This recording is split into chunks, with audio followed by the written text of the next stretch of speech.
let's talk about a little bit of what's going on in Magic Kingdom right here, because, well, if you thought Universal was sparsely attended, I think again, Magic Kingdom might have even been more so. Magic Kingdom sees light crowds on Epic Universe opening day. Most popular rides stay under an hour wait during prime time. This by Marvin, Montenaro, May 22nd, 2025. As Universal's Epic Universe officially opened to the public on May 22nd, a noticeable calm settled over Walt Disney World's Magic Kingdom. Despite the summer season ramping up, Memorial Day weekend just a day away, midday crowd levels at Disney's flagship theme park appeared unusually light. Walt Disney World had already designated May 22nd as a, quote, good to go day, meaning guests could visit without a park reservation.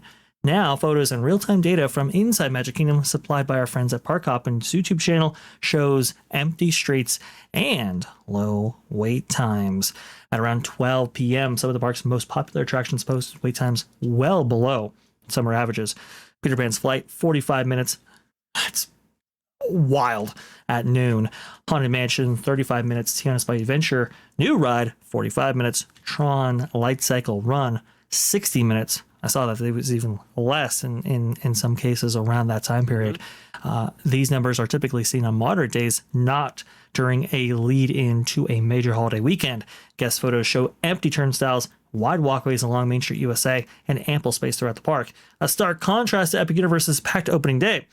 Universal's $7 billion edition features 5 new lands, 3 hotels, headliner rides tied to Nintendo, Harry Potter, Universal Monsters, and How to Train Your Dragon. When I wrote opening day, I was looking at the Harry Potter portal.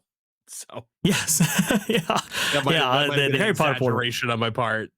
Fair enough. But the main thing to take away from this is that this park, not at all getting, I think, the traction that it would have otherwise received without Epic Universe. And that's the thing.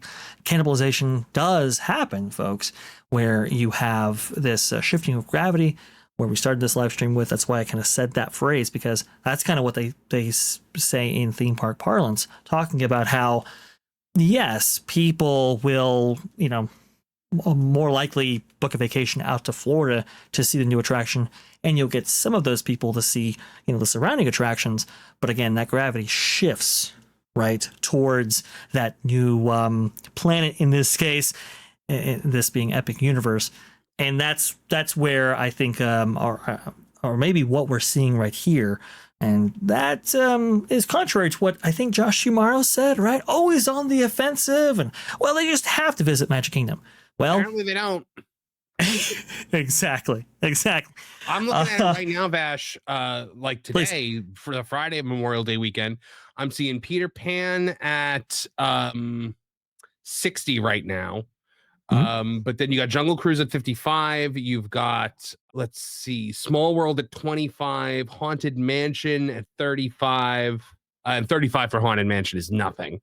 The Tron is at 60, Space Mountain 45. These are not Memorial Day weekend wait times. No, not at all. Not for one of the the most heavily attended theme park in the world, that being Magic Kingdom right there. This is an average day in October. Yeah. Yep. I would say so. And it's quite interesting to see. You mentioned October. There was a recent news story that just came out, actually, that had maybe Mickey's Not So Scary selling out for all of 2025. Very interesting stuff there for sure. But when you look at something like that, Halloween Day definitely sold out for $225 a person, which all that means is that next year it's going to be $230 or $240 a person for Halloween Day. Yes, indeed. I think I'm profoundly interested to see what the effects long term will be for like Magic Kingdom, and how that might shift with the opening of Epic Universe, especially if Epic Universe, they keep the foot on that gas pedal right there when it comes to expansions and building up. If you just have like, okay, Epic Universe opens, and then like maybe, I don't know, 2-3 years later, big new attraction. Maybe a year after that, big new attraction, and you just keep up that momentum right there. You could be seeing a lot of cannibalization from Walt Disney World's theme parks, especially those revenues. Like I said, reiterated before. Go ahead. I think also we're going to see big declines at Epcot and Hollywood Studios, specifically because those parks are the two parks that are maybe that have the most like attractions with Epic. So that if people come in to town and they go, we've got to see the brand new theme park, but while we're there, let's go to Disney's flagship park, Magic Kingdom. And I think we're going to see vacationers making that type of a decision. Well, we're going to go to Universal Studios, but, we'll tag on one day at the Magic Kingdom. But to see people just doing those Walt Disney World vacations and skipping Epic, I don't think we're going to see a lot of that. And I don't think you're going to see people. Look, I don't think that's going to bring a lot more people into the Orlando area in general who wouldn't have been coming here before. I just think that people that are coming here are going to switch their decisions of where to go. That's my personal opinion, because we're past that age. Remember the 1980s, the 1990s? For example, I believe it was Circus World. Circus World, when Epcot was being built, said, "Oh, this is going to be great for Circus World. We're going to get more people here." Yeah, it killed their business and they went out of business. So I'm more likely to fall into that line, that I think that this is going to take away from the market share of Disney World in general. Epcot right now, 40 minutes for Remy's, 40 minutes for Frozen Ever After. You got 55 for Soarin'. That appears to be, the longest wait right now is 65 for Guardians of the Galaxy, which, again, Memorial Day weekend. That is the wait for Guardians of the Galaxy in October. Well, apparently, Josh may have been wrong when it came to people being similarly enticed to see Disney's offerings as they would be for Epic Universe. I don't know if that's really playing out there. We'll see. We'll keep track of it.